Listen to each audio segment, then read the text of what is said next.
नमस्कार मैत्रिणींनो, मला एक तुम्हाला किस्सा सांगायचा आहे माझ्या बाबतीतच घडलेला. तर मग मी नाशिकला शिफ्ट झाले. मला एक 1.5 वर्ष झालं शिफ्ट होऊन. तर मी जेव्हा नवीनच होते इथं, तर माझी काही ओळख नव्हती जास्त. तर एक क्लायंट आले माझ्याकडे, "मी ताई मला ब्लाऊज शिवून द्या." मी म्हटलं ठीक आहे चालेल. मी शिलाई पण 250 घेते, पण मी 200च घेतले तिच्याकडनं. तर शिवून दिलं तिला, व्यवस्थित बसलं. तिने लगेच पैसे पण दिले आणि नंतर 5 ब्लाऊज टाकले, म्हणजे असे टोटल 6 ब्लाऊज टाकले. 1350 वगैरे शिलाई काहीतरी झाली होती. तर तिने मला ₹200 दिले. नंतर मग ब्लाऊज मी तिला सगळे शिवून दिले. वेळेवर शिवून दिले आणि वेळेच्या आधीही शिवून दिले, कारण तेव्हा माझ्याकडे इतकं पण काम नव्हतं जास्त. गर्दी कमी होती, सीझन नव्हता. तर मग तिनं मी सगळे ब्लाऊज दिले. मला काय वाटलं, की एका ब्लाऊजचे पैसे तिने लगेच दिले, बाकीचे पण देऊन टाकेल लगेच. नंतर मग आज देईल, उद्या देईल, असं करता-करता तिने खूप दिवस, म्हणजे 1-2 महिने झाले. नंतर मग तिने मला परत ₹500 दिले एकदा. आणि मग अजूनपर्यंत आता किती 1.5 वर्ष झाले मला इथे येऊन.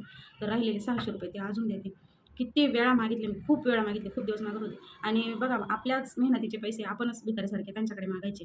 म्हणजे कसं बायकांना कसं पटतं असं काय माहिती.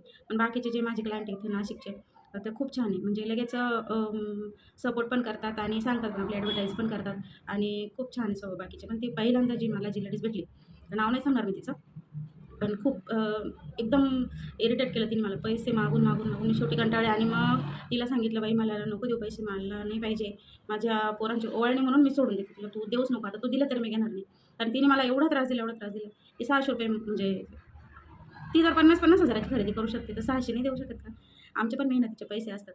आम्हाला पण अपेक्षा असते, की आम्ही दिवस बघत नाही, आम्ही दिवस-रात्र काम करत असतो. असं वाटतं, की क्लायंटची समाधानी व्हावी, आपण वेळेवर काम देतो त्यांना आणि त्याबद्दल आपण थोडीशी अपेक्षा करू शकतो ना त्यांच्याकडनं.